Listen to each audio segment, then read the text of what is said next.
I call this meeting of the Committee on Housing, Finance, and Policy to order. And although we're not taking any actions on bills today, let it be noted that we do have a quorum of members here present. So first order of business today, we're going to kind of go through introductions, let members introduce themselves and our staff, and then we'll be hearing from House Research and House Fiscal. So instead of the chair starting, because I'll be long-winded, we'll start at the end here with our House Republican Research. Hello, my name is Luke LeBron, and I'm the House GOP housing researcher. Thank you, Mr. Chair. My name is Shane Meckland. I'm in my fourth term. I'm actually in the building trades, and this is my first time on housing, so I'm looking forward to it. Thank you. Andrew Myers, represent the Lake Minnetonka area. This is my second term and second term on housing. Wayne Johnson, 41A, Cottage Grove, Lake Elmo, the River Communities, first time elected, so that's first time on housing. Thank you. Roger Scraba, Ely, Minnesota, second time elected. Represent a large district with a lot of housing needs from everywhere to everywhere. So I look forward to working with the committee. Thank you, Mr. Chair. Representative Jim Nash. This is my sixth term, and I have been on housing previously. Housing is one of my passions here at the Capitol, so look forward to making substantive changes to benefit the people who need us to build houses, because we are 106,000 housing units undersupplied. Thank you, Mr. Chair. Thank you, Mr. Chair. Representative Jeff Dotseth, House Seat 11A, which is actually all of Carleton County, Northern Pines, Southern St. Louis. It's an honor to be here again today. Thank you. Thank you, Mr. Chair. My name is Garrick Spenwin, and I'm the Committee Administrator for the Housing Committee. Betsy Ritzer, I am the Committee Legislative Assistant for the Housing Committee. Well, thank you to all the members and our wonderful team here. Representative Spencer, I go chair of the committee, represent about half the Iron Range, but excited for this committee to start doing the work here today. I think something that was really prevalent as everyone introduced themselves is just how everyone's got a background in housing that's very unique, which means we're all going to mesh very well to tackle the challenges at hand. Because as Representative Nash said, you know, being 106,000 housing units down is something we need to address now. And the economic future and the prosperous future of Minnesota is going to be dictated on the decisions we make here in this committee, and it's more important than ever that we get those things done. So as we start moving forward here, and today we're going to have some good presentations from House Research and House Fiscal, that's going to tee us up for what we need to look for. And I think the solutions that we need to be looking for, and that I encourage the committee to look for, is policy changes that we can make, right? It's no surprise that the state of Minnesota is facing some deficit issues. And housing, we're learning it through a lot of the data that sometimes it's not just a matter of money, it's a matter of getting rid of the barriers that are prohibitive for people that are building houses, from communities, from developing. And those are the things that we should be looking at tackling that can cause instant change and put our free market to work on building houses of all types, whether that be single family, multifamily. They're important to the future of Minnesota. So with that, we'll move to the next item on the agenda, and we'll have Mary Davis from House Research come up and give us a presentation. Thank you for being here.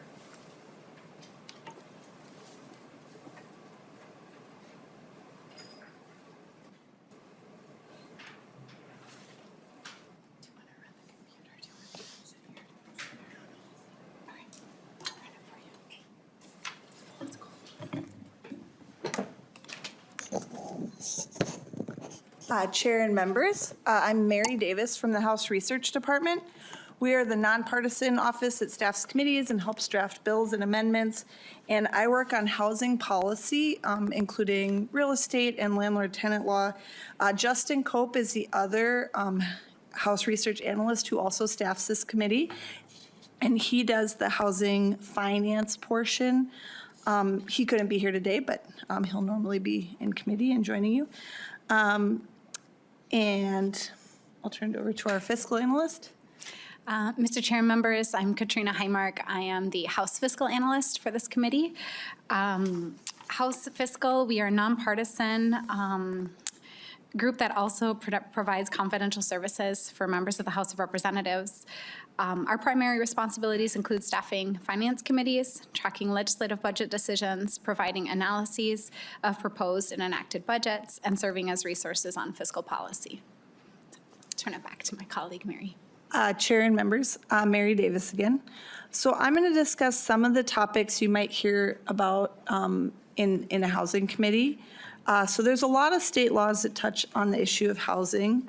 Some housing is governed by laws related to the Department of Human Services, and those largely fall to the Human Services budget. And those include shelters like emergency shelters, treatment facilities, medical facilities, and other emergency and supportive housing options. So some of the things that relate to housing policy that you might hear about are real estate laws, laws related to the purchase, transfer, recording, and ownership of real estate, as well as home mortgages and the foreclosure laws that apply to those homes. And that can include HOAs and CICs and condos and things like that. Renting property, so that's the relationship between landlords and tenants, and those are governed by Chapter 504B in Minnesota statute. Next one. Manufactured home parks and the financing and transfer of manufactured homes, which includes the rights and responsibilities of both the homeowners and the park owners. Housing cooperatives, which have a new chapter in law, 308C. Housing finance programs and the Minnesota Housing Finance Agency, the policy rules, and that's Chapter 462A that governs a lot of their policies and their programs. So some other related issues that touch on housing that may come through a housing committee or may, even start here would include things that are related to property taxes and local ordinances that apply to housing and homeownership, zoning laws, construction laws sometimes, and laws that apply to HOAs and condos.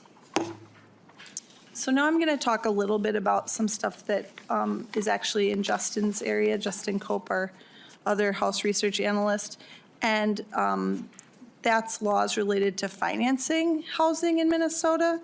The Minnesota Housing Finance Agency finances housing activities in the state by administering federally funded and state-funded grant and loan programs. That includes programs with state-financed appropriation bonds, housing infrastructure bonds, and nonprofit housing bonds. So there's a lot of different funding streams you can see there that go through the Minnesota Housing Finance Agency. There's also allocating the award of the federal low-income housing tax credits and issuing bonds under its general authority. And there's various Minnesota state statutes that apply to each of these different areas. MHFA also certifies eligibility for the 4D1 property tax treatment and oversees local government's use of housing aid monies. So now I'm going to turn it over to Katrina Highmark to talk more about some of the finance issues. So as my colleague Mary mentioned, Minnesota Housing Finance Agency receives funding through various streams.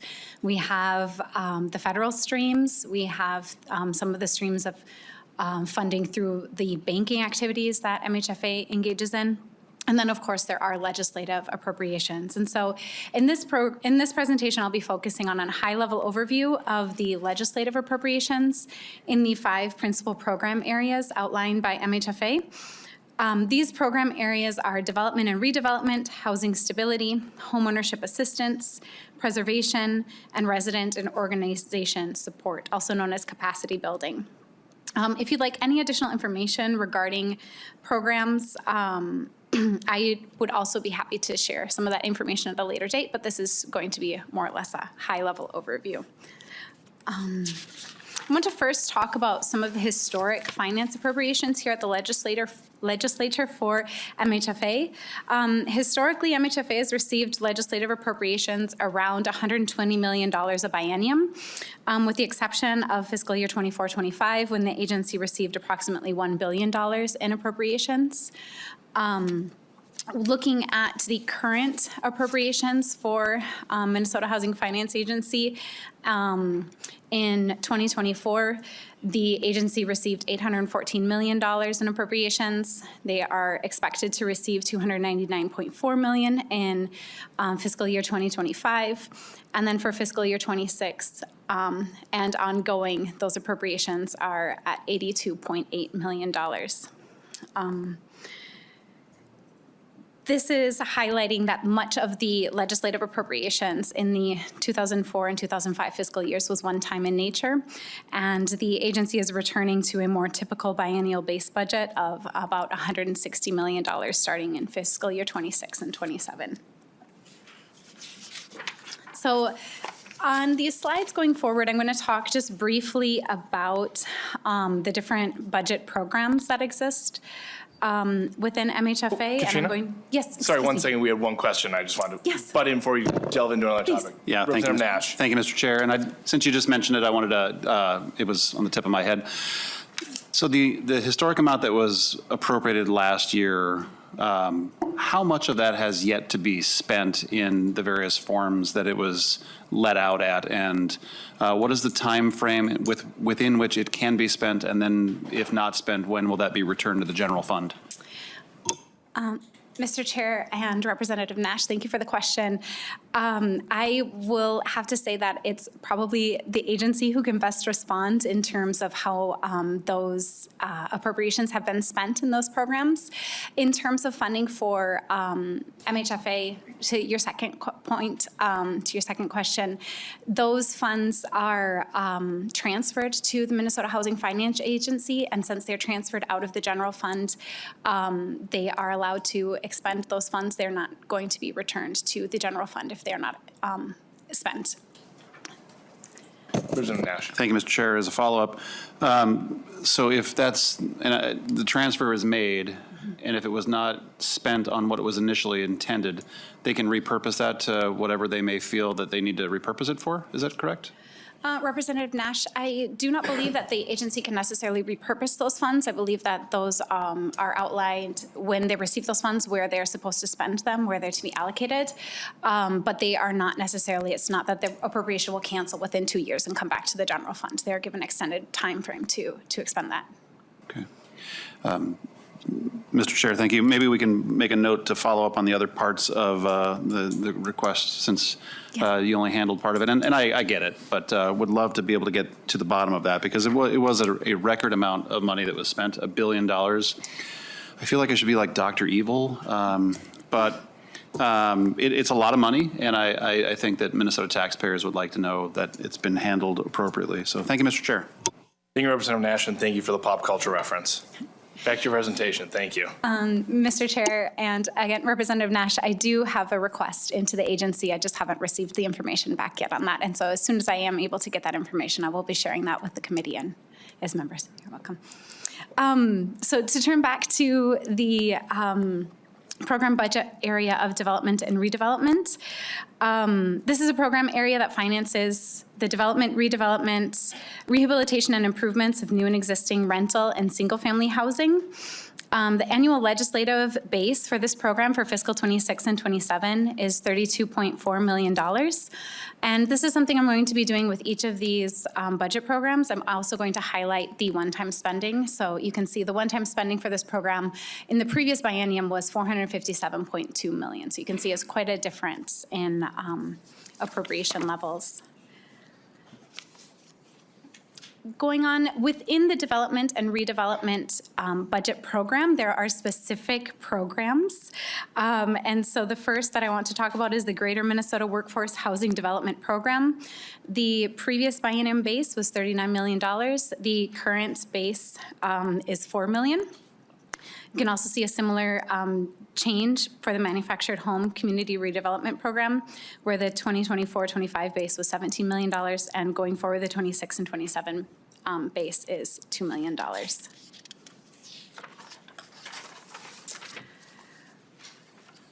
Again, within the Development and Redevelopment Program, Housing Challenge is a program that provides deferred no-interest loans to for-profit and nonprofit developers, as well as local units of government. And their fiscal 24-25 base was $113.9 million.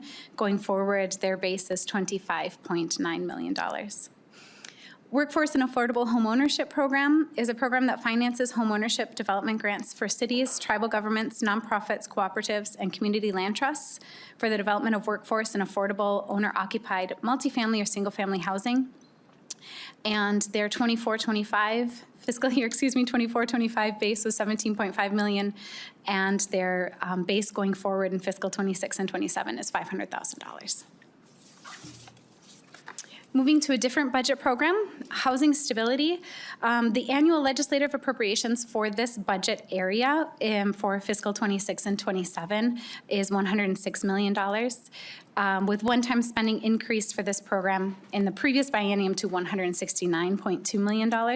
This program budget area provides rental, housing, and other types of assistance to low-income families and those at risk of experiencing homelessness. So some of the programs within this budget category are the Housing Trust Fund, the Homework Starts with Home, and the Bridges Program. The base levels for these programs was not changed in the fiscal 24-25 year. So you can see Housing Trust Fund, which funds rental assistance for households, is $23.3 million. Homework Starts with Home is a program that funds housing assistance and homelessness services for students and their families. Their base is $5.5 million in fiscal year 26 and 27. And the Bridges Program provides rental assistance for households in which at least one adult member has a serious mental illness, and their base level funding for fiscal 26 and 27 is $10.8 million. And with that, Ms. Heinrich, I think we have a question here from Representative Scraba. Yes. Chair, and I'm sorry. I'm gonna pull it up here somewhere. I'm sorry. Your name, I apologize. Oh, it's Katrina Heimark. Katrina, right. Sorry. Yep. The legislature passed a bill that authorized the metro area to collect a sales tax, a portion of sales tax for housing. Was there anything in the language that affected the ongoing program appropriations, i.e., if there's more being collected here, can this be used in other places? And if you're aware of anything like that. Thank you, Mr. Chair. Ms. Highmark. Mr. Chair and Representative Scraba, I will get back to you on the use of the funds for the metro local housing. I do have a slide at the end of the presentation to talk further about that additional sales tax that was collected. I do believe on that slide I talk about specifically what programs that money can be used for, but I will get back to you if that is not on that slide. Thank you. Thank you. Keep going. I forgot where it was. Did I finish where it is? Okay, thank you. A few other programs within the housing stability budget area within MHFA is the rental assistance program, which is a program that provides housing vouchers and project-based rental assistance to cost-burdened families. Their base appropriation level is $46 million, which is also the same as the prior biennium. And then finally, the Family Homeless Prevention and Assistance Program. Their fiscal year 24-25 base of $65.5 million is a bit higher than the fiscal year 26-27 base, which is $20.5 million. FHPAP is a program that provides grants to counties and to nonprofits, which assist families who are homeless or at imminent risk of homelessness. I'm now going to turn to the third budget program category, which is homeownership assistance. The annual legislative appropriations for this program area base going forward for fiscal 26 and 27 is $1.8 million. You can see that this is significantly less than the one-time spending on fiscal year 24-25, which is $211.8 million. There's only one program here that receives ongoing funding. Again, I just want to highlight that this presentation, I'm primarily focused on ongoing funding.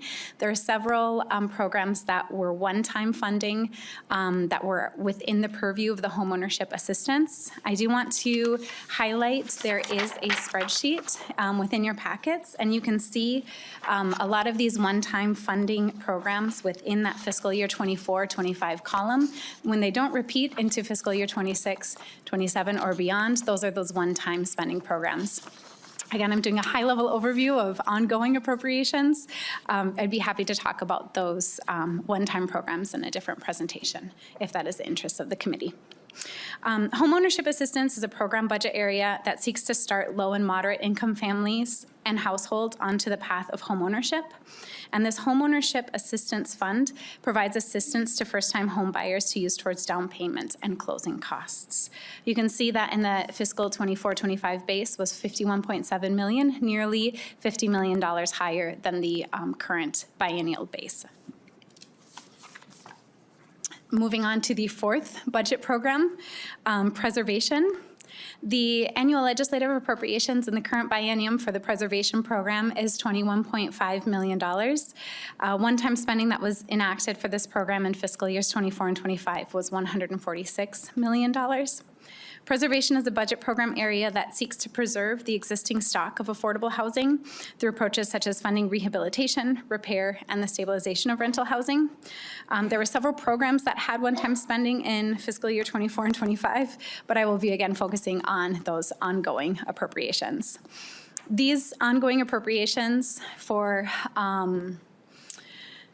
this budget category had the same base level in fiscal year 24 and 25 as they do in the current biennium. So the Affordable Rental Investment Fund, or ARIF. This is a program that finances loans for federally assisted affordable housing stock. Their base is $8.4 million. Owner-occupied housing rehabilitation provides no interest forgivable loans for very low-income households, which are forgiven after 15 years if the home remains the primary resident. Local units of government and nonprofits deliver this program, and the base for fiscal 26 and 27 is $5.5 million. Rental housing rehabilitation is a program that funds capital repairs, particularly in partnership with the USDA Rural Development Program, and their base in fiscal 26 and 27 is $5.5 million. Moving on to the final budget program category, resident and organization support. Their annual legislative appropriations are $4 million for the current biennium. In the previous biennium, one-time spending was increased to $89.5 million. And this budget program area intends to support the delivery of affordable housing throughout the state, such as providing assistance to nonprofits and resources for local units of government, including cities and counties, as well as the administration of affordable housing aid. Some of the ongoing program appropriations within this budget category are the Homebuyer Education Counseling and Training Program, which in the current biennium has a base of $1.7 million. This is $2 million lower than in the fiscal 24-25 base. The Capacity Building Program has a current biennial base of $1.3 million. The fiscal 24-25 base was about $5 million higher than that. And the Build Wealth Minnesota program has a fiscal 26-27 base of $1 million, $5 million lower than the previous biennium. Ms. Hamrick, I think we have a question from Representative Johnson. Thank you, Mr. Chair. Going back to page 16 real quick. Yes. Just wanted to go over those different funds there real quick since I'm new. But the rental housing rehabilitation, who is that money going to, or who benefits from that program? Ms. Highmark. Mr. Chair and Representative Johnson, I am also fairly new to this committee. This is my second session. This is my second session on this committee. I would love to get back to you on that. In my notes, I have that it funds capital repairs. I believe it's in conjunction with local units of government, but let me get back to you. I know it is a program that's funded in partnership with the USDA Rural Development Program, and I believe that this rental housing rehabilitation takes place primarily in rural areas, but I do need to get back to you on that. Thank you, Representative Johnson. Mr. Chair. Along with the Affordable Rental Investment Fund, I guess I was just wondering, are these, as we hear so much of corporations buying up homes and renting them, is this money going to those corporations, or is there an income level of the people that are owning the homes that are renting them out? How is that, how is that allocated? So, thank you. Ms. Davis. Chair and members, I will tell you that this is Justin Cope's area, so I won't go too far, but I did used to do housing finance pieces too. A lot of these programs, and we can get that information from the agency, a lot of these programs have a requirement that whoever is residing in the home, whether it be a homeownership program or it's a rental program, there's various different levels of income and different ways of calculating that income, where the programs are generally directed for the benefit of low and moderate income Minnesotans. So depending on what program it is, it would say, we base it on these income levels. So for some, like for homeownership programs, the income level might be higher, and then for a rental program, the income may be lower, and it changes depending on which program it is.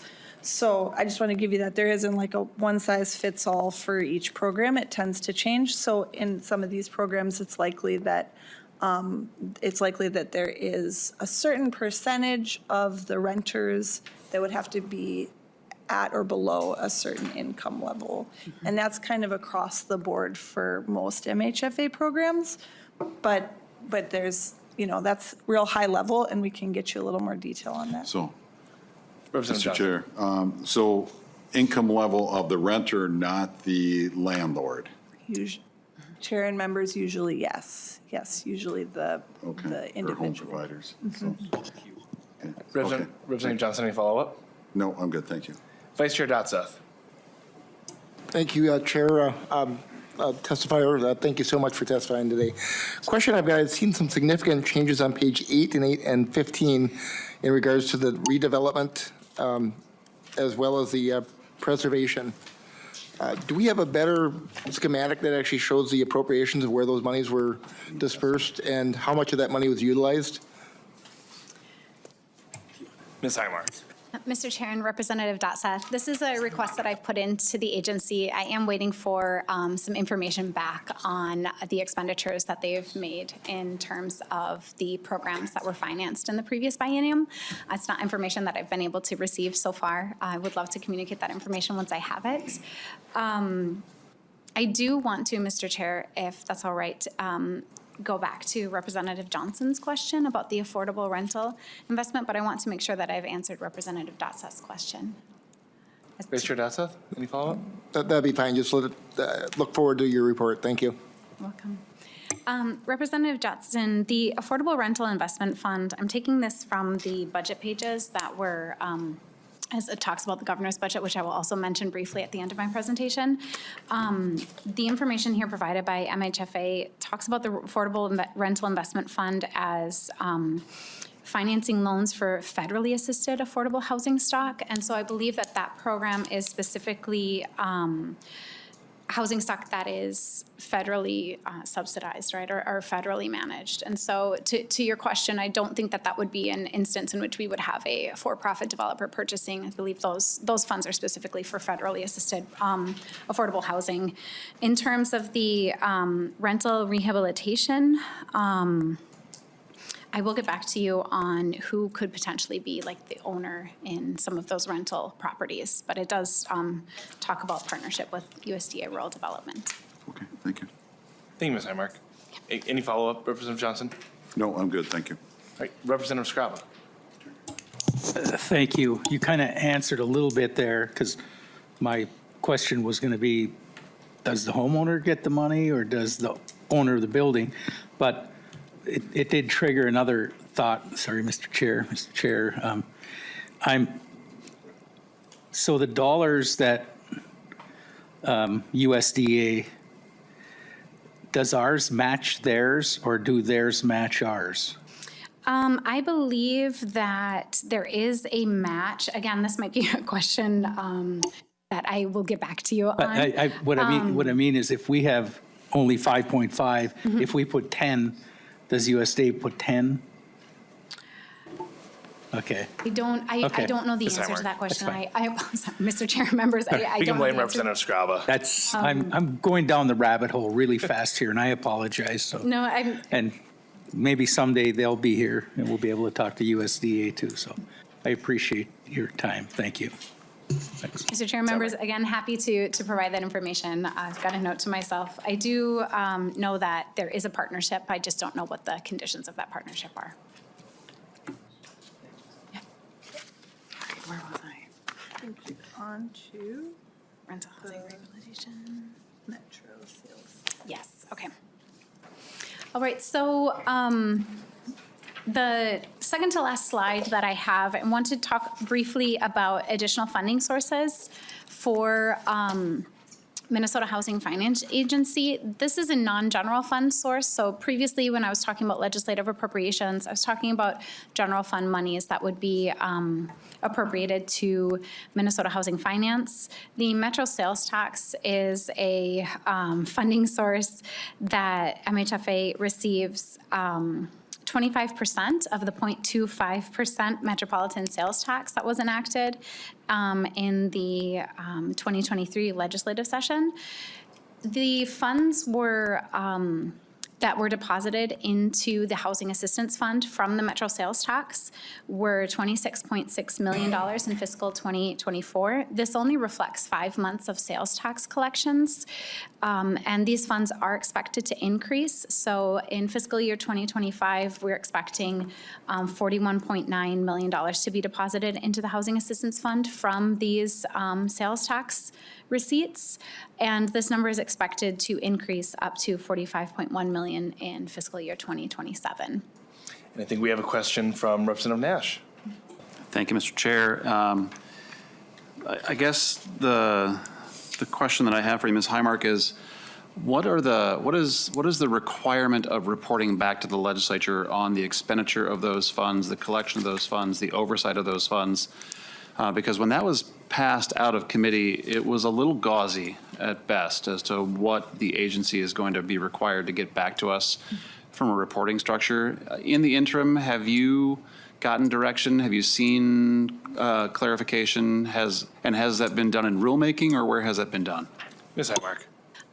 Mr. Chair and Representative Nash, I also serve on the tax committee, and I do know that a portion of the sales tax is for local government aid in housing, and I do know there's a requirement for those, but I'm not sure about the reporting requirement for MHFA in terms of the monies that they receive and into this fund. And I do know I will follow up with the committee in terms of what fund, what this tax is allowed to be, what the proceeds from this tax are allowed to be spent on within the Housing Assistance Fund.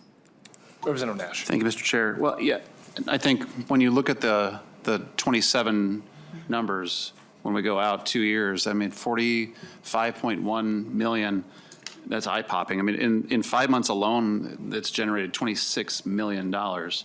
And I'm sure, Mr. Chair, we're going to get to how that does flow, but if we could maybe for our next committee hearing, or if it could go through the chair, I think, because we have some new members that are on the committee, where all does that go? What does it do? And what is the oversight of that? Because oversight seems to be a theme out of necessity. So it would be great if we could get greater details on that. Thank you, Mr. Chair. And Representative Johnson. Thank you, Mr. Chair. Representative Nash, I had that same question when I first started going down this, and I asked Washington County to prepare the information for me, and they were actually able to come up with it fairly quickly, and they were using it between affordable housing, shelters, and stuff like that. So I think getting the information should be fairly easy to get from the counties as long as we put a request out. So. Thank you. And I was surprised at the amount that was going out. So, thank you. Thank you, Representative Johnson. Any other questions from members? Representative Meckland. Thank you, Mr. Chair. I'm guessing you don't have this right now, but I think it goes back to Representative Scraba's his question where he was going, maybe it was Representative Johnson, as far as who gets the money, and especially in the rental program. And I'm kind of picturing this from a building trade perspective. You have somebody that qualifies as low-income renter. but this person owns the house, so the contract between the contractor and who owns the building there has to be a contract there, but it has to require a person that qualifies as the renter. If you can find going forward how those channels all play out, because if the renter, obviously it gets a benefit of something, but what if it's not what, I don't know how well thought out this was, or I'm just kind of curious how it all works. Ms. Davis. Chair and members, I just want to ask a clarifying question, because I will pass that on to the other analyst who works in this area, but which program are you referring to right now? There was a couple of them. Representative Beckland. What's that? Representative Beckland. Oh, thank you, Mr. Chair. The rental investment fund, the owner occupied housing rehabilitation, the rental housing rehabilitation. I mean, there's several of them here that were rehab programs, but it's when you have a renter versus somebody else that owns the real estate, and you have a contractor rehabbing or repairing or making, whether, I think we call it weatherization in the other committee, different buckets of money, of course, but I'm just curious how all that works when, because obviously it's the landowner, the real estate, the person who owns the real estate is benefiting from it. Chair and Ms. members, Davis. yes, they would be the recipient of, they would be the beneficiary, they would be the recipient of the funding, is the homeowner, or like, you know, like a reimbursement grant or a grant to rehab the home or the rental unit. Does that make sense? Representative Chair. Beckland. Thank you, Mr. Chair. But however, in order to qualify, it would require the right occupant, correct? So this is a very, I'm just really curious as to how all this works together. So if it, I realize you don't have it now, and there's a missing party here, and I think I understand. Ms. Davis. I think I understand what you mean, though, Chair and members, Mary Davis from House Research. The sort of purpose of the programs is to make sure that rental stock doesn't fall into a great deal of disrepair. And so the funding goes to help keep those units, you know, safe and like clean and good places to rent. So the owner would often needs to document that the renters who are staying there are sometimes moderate or sometimes low income tenants. And often, depending on how the funding is structured, they need to maintain the percentage for a certain number of years. So they need to, in some of the programs, commit to continuing to rent to low and moderate income tenants, if that makes sense. Is that helpful? Representative Beckland. we're good. Okay. Thank you, Ms. Davis. Oh, Ms. Highmark? Mr. Chair, members, Representative Meckland, also just to continue off of what my colleague Mary Davis is explaining, the preservation program is specifically oriented towards preserving rental housing or owner-occupied housing for low-income residents, and it is specifically targeted towards those providers of housing. There are other programs that are within MHFA and also federal programs that provide housing assistance to renters, like such as housing vouchers. And so I just want to make sure when we're talking about the programs within preservation, we're talking about preserving those building structures so that they're habitable. And yes, that is targeted towards residents who would meet income criteria, but those funds are given to the, as my colleague Ms. Davis said, are given to the owners of the structures to help rehabilitate them. Whereas for the programs within housing stability or homeownership assistance, those would be payments in some cases directly to the tenants or to the residents. So it depends on the program, but specifically within preservation, that is focusing on the building and the owners of the building. So. Thank you, Ms. Highmark. And I think Representative Scraba has one more question. Very brief. Chair Igo, Ms. Davis, is HRA a owner of this? Can an HRA be an owner? Because the housing I keep visioning what I have housing, I'm from Ely, and housing that, you know, houses the types of folks that you're referring to, and how important it is to a community to have these and to keep the upkeep. I mean, it's constant wear and tear, constant. And then at the same time, keep the rents where they are. But is an HRA available? Thank you. So, Ms. Davis. Chair and members, Mary Davis from House Research. In the various programs, there are quite a few that we went through today. Different recipients can be awarded the funds. So in some programs, HRAs, cities, counties, even tribes can apply and receive funding, and in some, they wouldn't be eligible. I'm not going to even try to guess today, but we could get you a little more info if you want to know kind of which ones HRA can apply for and be grantees too. But yeah, and I understand I think they are able to get some. But cities and counties and tribes are eligible for certain different grant funding sources. Ms. Young? I think we'll go to questions.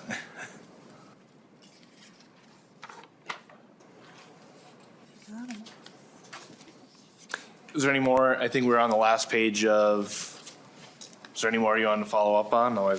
I did, Mr. Chair, you had asked to talk briefly about the governor's recommendations. And so I just want to say that the base level funding is what the governor is recommending. There's not a recommendation for any changes that are different from fiscal year 26-27 base funding in the governor's recommendations. Now, I do want to say as a caveat, we don't have language. We don't know exactly. There might be some policy changes. There might be maybe other changes that might not have a fiscal impact. But as far as the governor's recommendations, that's the information that I have. Thank you. Well, I guess I'll start here. So thank you, Ms. Davis and Ms. Heimark, for the presentation. Preparing a packet like this and kind of going over, I know it's a very diverse funding streams and programs out there, and appreciate you answering those questions for our committee members, going over all that. I think my takeaway for us, and it sounds like we're already going to be working on, is just we're really curious to find out and make sure the dollars that all got spent out when we're talking $1 billion just went to the right pots. It's all sitting in the right places, and it's under the dutiful watch of the right eyes. It's been no surprise we've had some fraud issues in the state of Minnesota the last 4 years, and I think this committee just wants to make sure that housing dollars aren't being used that way, because we can't afford it. As we've been hearing, we have issues with housing that we need to address, and if there's dollars out there that are under threat, we need to identify those now. So I know that was one of the concerns that I'm kind of taking from the whole committee here that we'll be working on. I know we've had conversations offline about that too, so looking forward to getting that information, and thank you all you did preparing for this committee today. So with that, is there any further questions for these two items? We'll move on to the next agenda item. All right, thank you both. Sure.